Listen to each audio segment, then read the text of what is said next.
most adorable reusable tote you have ever seen. This image is given summertime, and it is so user friendly and so easy to make. I'm so excited to share with you. Now, before you think to yourself, well, DJ, it's just a tote. No, honey, this can go with you to the beach. This can go with you to the grocery store. This can be packaging for a nice bottle of wine and a birthday present for somebody. So don't underestimate selling totes and making some pretty nice coins from it. All it takes is a sublimation tote and a really cute image, and you are well on your way. So let's begin.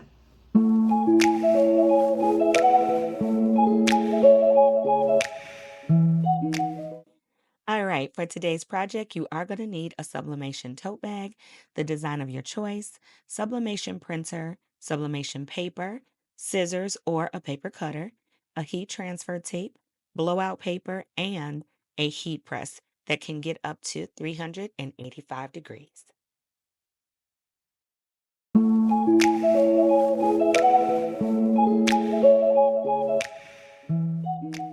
All right, darlings, we are in Creative Fabrica, and this is a place that I have commercial rights to use any of these images for myself for personal use, and I can sell them in my Shopify site and things of that nature. So I always start here, and because we are making our first product of the summer that we are excited about, we are making a sublimation tote. So I am over here, and I'm not looking for an image that I'm going to get inspired by. I'm just looking for a cute image to throw on my tote bag.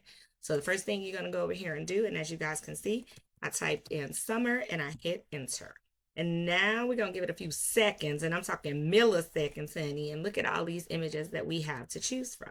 So it's going to bring up tons and tons of images, and you just keep scrolling and it'll keep adding more. They've got bundles over here, more. Now, because I've already been over here and figured out what my image was going to be, you guys can spend some time going bananas over here like I do. Some days I just come over here and download images that I love and save them in my files so that when I am ready to get out here and make something super cute, I already have what I'm looking for. So since I've already found my image, what I'm going to do is show you guys what I do. I favorite an item when I like it. So for example, it was when I just saw that I thought was really cute. I hadn't seen the first time I came over here. Where did it go? I love fruit. Here it is. This is such a cute little summertime coquette. I don't think I'm even saying that right. Coquette.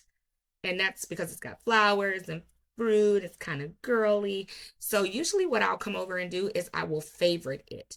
That way, because I look through here so much and find so much that I'll fall in love with, I don't want to forget. So I always favorite my item. That way, when I'm ready for it, I can use it. So if you want a video around how to download images and take advantage of all the search options that Creative Fabrica has, let me know down in the chat that you are interested. Put something in there about I want to learn more about Creative Fabrica, and I will do my best to produce a video for that. But for the purposes of this one, I'm just going to go to my favorites because, as I said, I have already moved my image over, and it is this one right here. It is so stinking cute.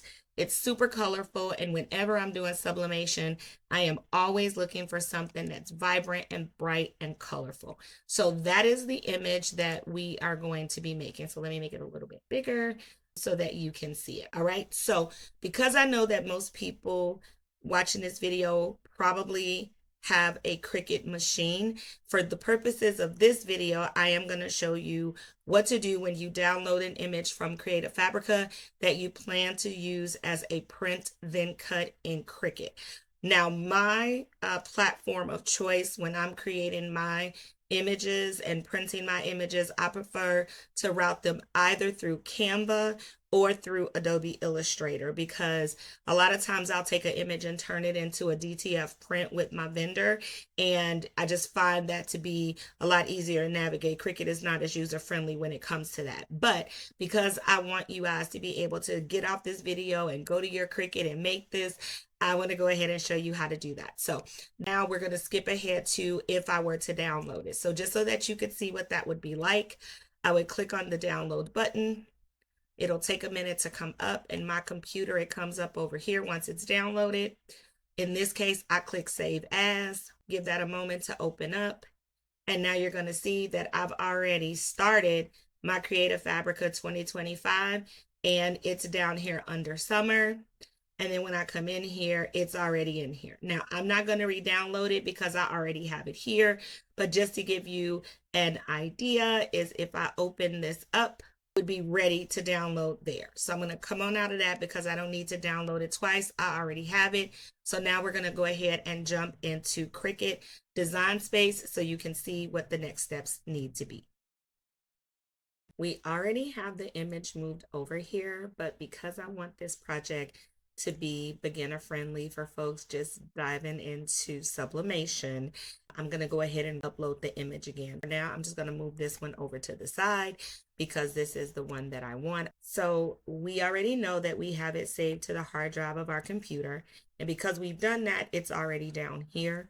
But again, I'm going to show us from scratch. So we would click on upload, click browse. It's going to take us over into our files we have saved over here. And here is my image. I'm going to click on it, and that's automatically going to bring it over. Now, the images from Creative Fabrica, sometimes they come in pretty big. All right, so there's our beautiful color image. I'm so excited about this. You guys don't even know. I'm going to go ahead and click continue. It's going to bring it over here. And now it wants to know, do we need to remove a background? I love that Cricut finally added this as a feature, because when you are working in here, it's cool if you can just remove the background if you need to. Fortunately, I already know this image does not require the background. It doesn't have a white background. And the way that I know that is because if you follow my mouse here, you see the gray part around it. And then the image over here is showing you gray means the image doesn't have the background or the background's been removed. If there were color, I would see it. So because I see nothing but gray around here, this is perfect. Because it's a PNG, I'm going to go ahead and move it on in. So I'll click apply and continue. The next thing that Cricut is going to do is it's going to process my image. And then it wants to know from me, are we trying to do a print then cut, or are we going to try to mess with these layers? We are not. We know this is a print and cut file because it's our sublimation. So we're just going to click on flat graphic. And we know that's the one we want because it says print then cut projects with our home printer. Going to go ahead and click continue. And then Cricut is going to ask me if I want to save it, do I want to name it, and all of that. I don't want to do all of that. And I already know that the image is going to come in big because, again, I moved it over before. So I'm going to go ahead and click upload just so that you all can see. I don't have to wait for the image to come in for me to do that. Once the button turns green, you can click it and it'll go to the next step. Again, the image is pretty large, meaning over 22 by 22 or something crazy like that. So it is going to take a minute for the image to come in. And Cricut just told me, oh my goodness, look at your image. So it does want me to, so sorry, I knew it was going to do that. It happens sometimes. My internet acts a little crazy and it acted like it didn't want to bring it in. It's a big project, so it is going to take a second, but the green bar going across the top of the screen lets me know that Cricut is working on bringing my image over. All right, so now once our image comes into here, the newest upgrade of Cricut, what it now does is it will pop over here and, oh goodness gracious, our fit image has finally come in, the second one that we brought in. And I wanted you all to be able to see a couple things when an image comes in like this. So remember, Cricut kept warning us that it was too big. It was letting us know it was a big image coming in and that we probably were going to have some size adjustment that we were going to need to do. And they're absolutely correct, because we measured our tote bag at wanting our image to be 12 in width. So you might be wondering, I'm going to go ahead and unhide the one that we had. And obviously these are two different sizes, right? Because you can see this one is 12 by 9.5, which is the perfect size for our tote. But the image came in at 24 by 22. So there's a couple of things that you can do when you need to resize an image. After measuring the product that you plan to put it on. So I know that I want my image to be no bigger than 12 inches in width. So a couple ways you can do that. You can come up here to the top, leaving the padlock locked, and you can highlight this and you can type in the number 12. Once you do that and you hit enter, it automatically adjusts your height to what it believes will be the ideal size. Now, the reason that I changed the size on the height to be 9.5 is because of the tote bag that I'm using.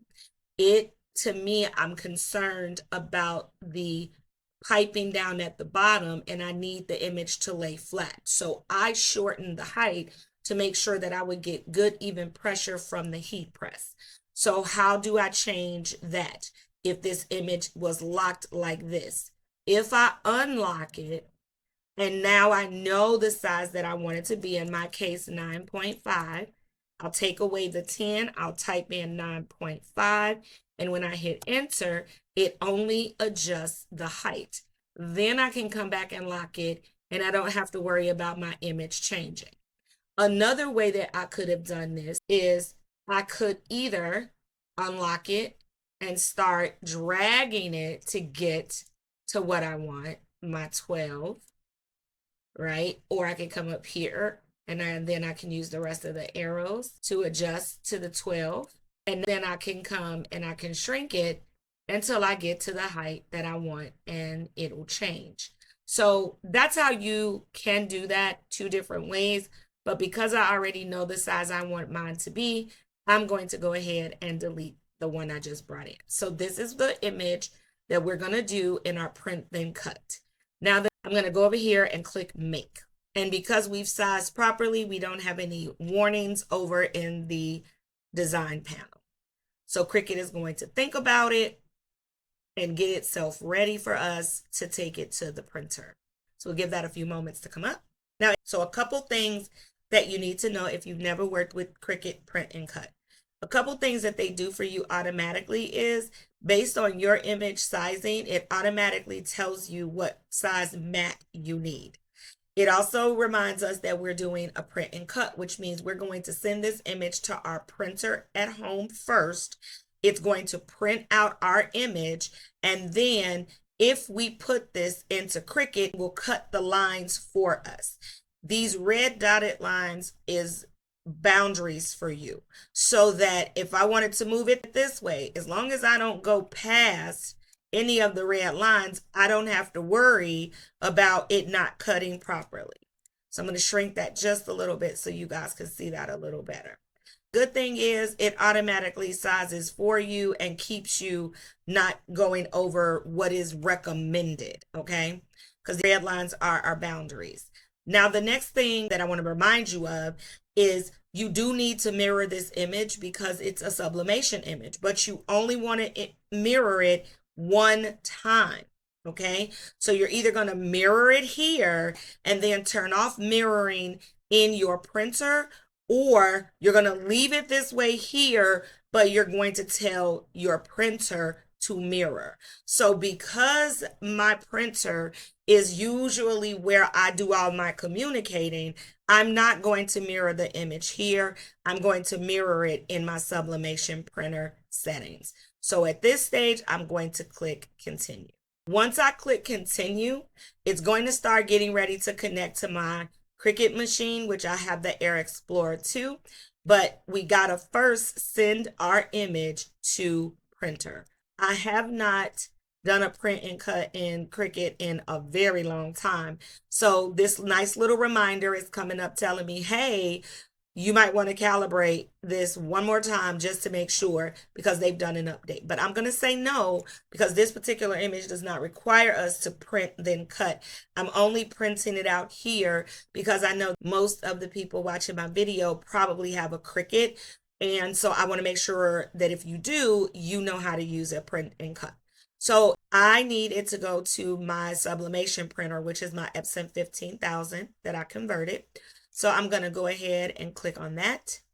I'm going to leave the bleed on. I'm only making one tote bag this time, but I always turn on use system dialog. I do that because I want my printer settings to be what guides Cricut to do what I needed to do. Now I'm going to click print. So now it's going to get prepared to go over to my printer. And I want to show you the settings there so that if you decide to replicate this project, you can follow step by step. All right, so the first thing we see is it's still defaulted to the printer that I don't want. So I'm going to check the printer that I do want. But before I tell it to print, I'm going to come over to my preferences.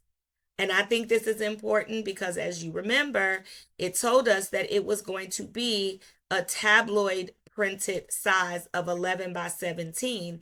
And this printer defaults to an 8.5 by 11. So the first thing that I have to do is I have to change that. The second thing that I'm going to do is I'm going to make it borderless because I don't want any lines. And because it's a sublimation printer, it uses a special kind of ink. So I don't want it going into regular copy paper. It's my premium presentation paper matte. I'm going to click that and I'm going to tell it high color because I want rich vibrancy. I always turn on print preview because it's my last chance to check and make sure that everything is correct. And then remember, I told you, if we don't mirror in Cricut, we've got to mirror it somewhere because you need the image to be mirrored when you do sublimation. So here's my chance to go ahead and to click mirror my image. The other thing that I do is sometimes if I haven't used my sublimation printer in a minute, sometimes the ink kind of clog, if you will, and give me streaks. And sometimes when a lot of ink is coming out, it can have the rollers roll over it and cause streaking. So because this image is so bright and so colorful, I'm going to turn off directional printing just to make sure that I don't have smudges and streaks. So now I'm going to press OK and I'm going to tell it to print. Now you're going to see, because I told it system dialog information, as it prepares to print, it's showing me what's going to come up and how it's going to look. And here comes my print preview that I asked for. And now I see that the mirrored image is there. So I'm going to go ahead and click print and it's going to send it to my printer. So let's go on over to the table so we can go ahead and set up our bag.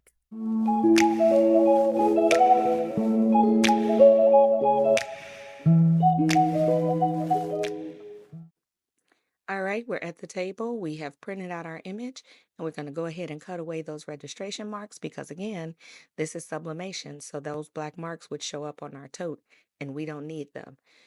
Now we've pre-pressed our tote bag and we're going to go ahead and get this image laid down. And I did a little crease in the middle just to make sure I got it as centered as possible. And now we're going to apply our heat transfer tape. I used the top of the bag's border and let that be my initial guide. So I like to go, when I do polyester, kind of stitch it down, tape it down all the way around, and then I go back and do a second pass with it just because once the heat platen of the heat press pops up, sometimes the image can move and you can get some ghosting. And we definitely don't want that, especially not on this white tote bag. So we're going to go back and shore up that tape, make sure it's where we want it, and then take it on over here to the heat press.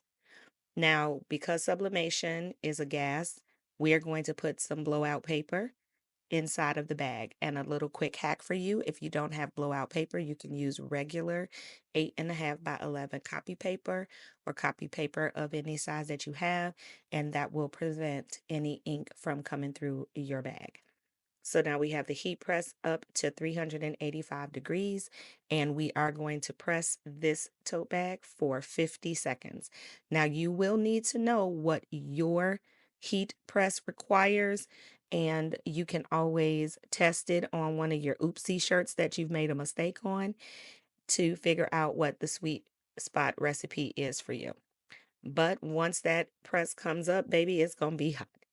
And I should have my heat resistant gloves, but I'm too frantic and I wanted to see it. We got good color pull from the paper. And look at our tote. Isn't she beautiful? Gorgeous. Just gorgeous. I had to bring it over to the table so y'all can get a real good look at it. Look at all of those vibrant colors. It was perfectly ready and suited for this. I had to zoom in and let y'all see that gradient color. It's so beautiful. Y'all have got to let me know down in the chat if you all plan to use this design and make it.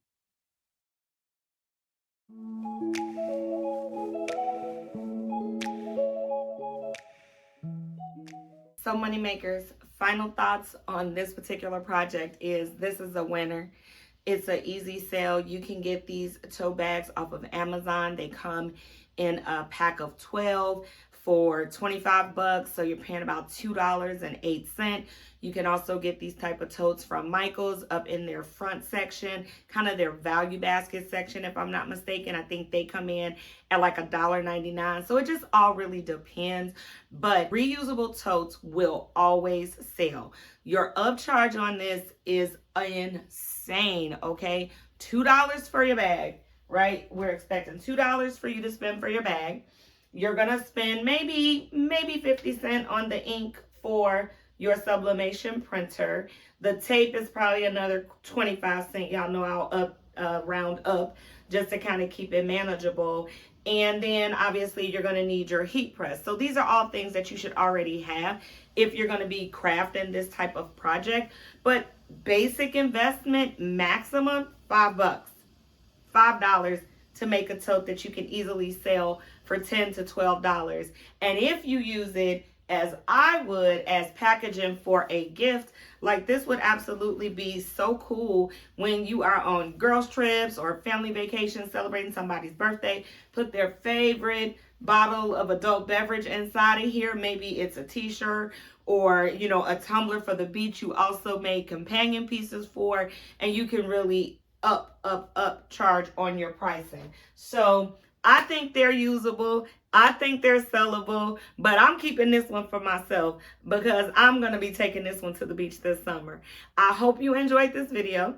I hope it inspires you to try to create your very own. I did pin the image in the comments section so you can head over to Creative Fabrica and get that image if that's the one you want. But what I would tell you is, you know, if you're going to do sublimation, go crazy with the colors because that's the fun of sublimation. If you make it, if you make something, please post it. Let me know. Let me see your creative juices flowing. Let me see what you made. You know I want to climb all up in your business and know what you out there doing in this crafting world. And if you found this video enjoyable, I hope you'll come back later this week where I plan to drop a second video that will give you some ideas of some sellable items for Father's Day. So until my next video, take care everybody. Bye.